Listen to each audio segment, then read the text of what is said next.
start the fight, breaking down the walls in the dead of night. I don't come for peace, I come for the storm. Fanboys melt quick when the truth gets warm. Saw content's high, I'm collecting those tears. Just got started, but I'm cutting through fears. I'm not here for brand deals, I'm not for sale. I expose your lies, rip off the veil. With the first night of Gamescom over, we need to talk about something that is bothering me. Nintendo really dropped the ball at Gamescom. Yes, the very event that serves as one of the biggest showcases in the gaming calendar, one of the moments where companies around the world have a chance to shine, to impress fans, to secure their place in the gaming conversation, and yet somehow Nintendo has managed to completely drop the ball. First, let's take a moment to really appreciate why Gamescom is so important. Gamescom isn't just another gaming conference, it's Europe's biggest gaming event, a massive stage where companies have the opportunity to showcase their upcoming releases to millions of players, journalists, influencers, and fans worldwide. The opening night livestream alone is watched by tens of millions of people, setting the tone for what gamers can expect in the next year or more. This is where hype is built, where media coverage is generated, and where developers and publishers can signal to the third-party studios that their platform matters. Think about it. When a console or a game is absent from a major showcase like Gamescom, it sends a very clear message. It says, we're not a priority, we're not a central part of the conversation, and in an industry that thrives on visibility, momentum, and perception, that is a costly mistake. And yet, that is exactly what Nintendo did. While other publishers were out there flaunting their AAA titles, dropping demos, releasing trailers, announcing DLC, and hyping their communities, Nintendo barely had a presence. Switch 2, despite its new hardware and promises, was almost invisible. The only real confirmed announcement that came to the console were Indiana Jones: The Great Circle and LEGO Batman: Legacy of the Dark Knight, all slated for 2026. There are important titles, absolutely, and yes, they are exciting for the Switch 2 community, but consider that for a moment. That's it. Those were the only surprises. Now, there were other titles, but we already knew about them. Where were the other big third-party franchises that Nintendo fans have been clamoring for? Where was Final Fantasy VII Integrate for the Switch 2? Where was Elden Ring Tarnished Edition, a title that so many fans have been anticipating? These games have enormous loyal followings. They would not only sell units, but they would also legitimize the Switch 2 as a platform capable of hosting AAA third-party experiences on day one. Their absence is glaring. It's not just disappointing, it's shocking. Let's break this down. Indiana Jones: The Great Circle is a modern AAA single-player adventure, a genre that has become increasingly rare. It offers open-world elements, stealthy action, and classic adventure storytelling. LEGO Batman: Legacy of the Dark Knight promises open-world Arkham-style combat, iconic villains, and nostalgia-driven gameplay. These announcements show what is possible for Nintendo when third parties commit to the platform. And yet, Nintendo didn't do enough to showcase its own potential. They could have used Gamescom to highlight some of their major upcoming titles like Metroid Prime 4, which would have generated enormous excitement and drawn attention to the Switch 2 in a way no third-party announcement could. Instead, the platform spotlight was left mostly to outside companies. Part of the reason Nintendo struggles to attract more third-party support is how difficult they make it for developers to access dev kits. Publishers often have to go through hell or high water just to secure one, facing strict requirements and limited availability that slows down development.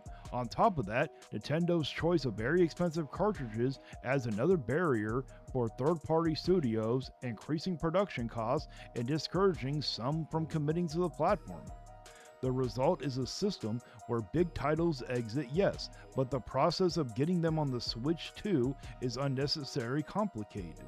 This makes day-and-date releases rare, and it leaves fans waiting years for games that could have been available at launch.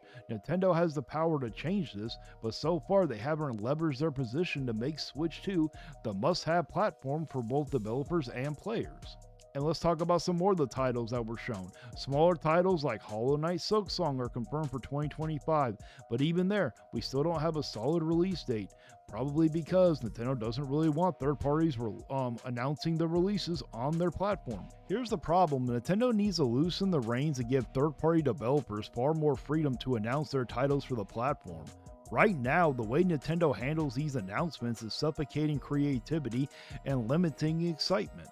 Fans don't want a tightly controlled drip feed of information that trickles out in small, cautious doses. They want transparency. They want to feel the thrill of the game announcement, the anticipation of a release date, and the ability to plan their purchases without guessing when or if a title will ever hit the console.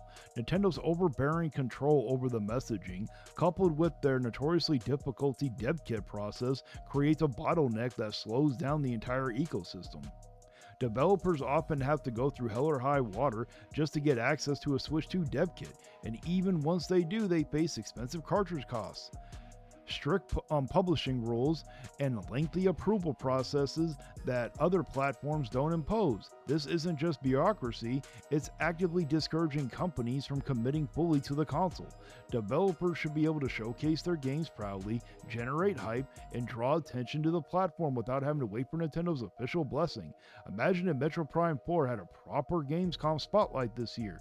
With gameplay trailer, developer interviews, and behind-the-scenes insight, the buzz would have been massive, not just for Metroid fans, but for the Switch 2 as a whole and people who didn't even think about picking up one. Instead, Nintendo's cautious approach leaves the impression that they are more interested in controlling the narrative than actually supporting their console's growth. Fans see this and developers notice it too. The ripple effect is clear. Fewer third-party games, delayed launches, and less excitement overall. Day-and-date releases are another glaring area where Nintendo is failing behind. Fans want new AAA games the moment they launch on other platforms, not months or years later. While early development challenges may explain some of these delays, the underlying issue is Nintendo's lack of urgency in securing simultaneously launches. Instead of positioning the Switch 2 as a platform that can compete head-to-head with other consoles, it feels like an afterthought, capable of running these massive titles yet consistently late to the party. This shows rollout strategies may have been necessarily at the console's infancy, but now it's a self-imposed handicap that undermines confidence in Switch 2 as a serious platform for AAA gaming. Meanwhile, other publishers are showing how it's done. Microsoft, Capcom, and Square Enix are all signaling their eagerness to support the Switch 2, demonstrating that third-party developers are ready and willing to invest in the console if given the right tools and flexibility.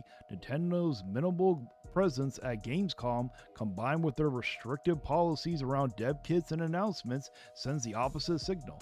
It suggests that the company is either unaware of these opportunities or unwilling to fully commit to them. This isn't just a PR misstep, it's a strategic blunder. The gaming industry moves at a breakneck speed. Missing a major showcase like Gamescom or failing to allow developers to promote their own titles freely risks losing relevance in the eyes of both players and partners. Yes, Nintendo still has first-party powerhouse lineup, Kirby Air Riders, possibly Metro Prime 4, and other titles will carry the Switch 2 to an extent, but first party alone will never be enough to sustain a console's long term, especially with competitors like Sony and Xbox are leveraging multiple publishers to deliver consistent blockbuster content with the current prices of the industry now. Without loosening restrictions and actively encouraging third-party announcements, Nintendo risks creating a library imbalance. Momentum will slow, day-and-date releases will remain rare, and the console will struggle to compete for the attention of mainstream audiences who want access to the biggest, most talked about games the moment they launch. The takeaway is painfully clear. Nintendo dropped the ball at Gamescom 2025. They failed to position the Switch 2 as a serious, must-have platform for AAA party games. Instead, other companies, Lego, Bethesda, and a handful of others, seized the spotlight with announcements that Nintendo should have been leading. While fans are thrilled to see Indiana Jones and Lego Batman, these should have been just the starting point, the opening act for a much larger and more compelling showcase. Instead, they highlight how little Nintendo is pushing the envelope to attract attention and excitement for their newest hardware. Upcoming events like the anticipated Nintendo Direct could help to correct this mistake, but the underlying message is unmistakable. Loosen control, empower developers to announce their games when they're ready, and make Switch 2 the platform that truly supports timely, high-profile releases. Fans don't just want minor updates or incremental first-party releases. They want major franchises like Final Fantasy VII, Elden Ring Tarnished Edition, and other blockbuster titles. And they want them now, not years down the line. Nintendo, it's time to step up. Gamescom is more than just an event. It's a statement about your platform, your commitment, and your relevance in the global gaming market. Right now, that statement is weak. It reads as slow, behind the curve, and unwilling to fully embrace the potential of third-party partnership. The Switch 2 could be a true powerhouse, a console that rivals the biggest names in gaming, but only if Nintendo removes these unnecessary barriers, embraces collaboration with developers, and start delivering the games that fans have been asking for years. The clock is ticking, Nintendo. Every day that passes without robust third-party support is a missed opportunity. Developers, media, and players are all watching. Gamescom 2025 should have been a year, your moment to prove that the Switch 2 isn't just capable, but essential. Instead, the question remains, why isn't Nintendo doing more? Why are developers still jumping through hoops to bring games to the platform? And most importantly, when will Nintendo realize that the future of the Switch 2 depends on more than just first-party power? The answer to this question will define whether the Switch 2 thrives or struggles in a market that is unforgiving and always moving forward. And now it's time to read off the members of the channel. We got Koros Objective, Maximilian Pegasus 88, Mattfox 94, Shade Milkman, Oh No is Justin, Brian Payne, Andy Ritz, J Wesby 65, C-Stars Piplup, Astrius Lane, Maximus 2400, John Molina, Dustin 360. Thank you so much for becoming part of the crew.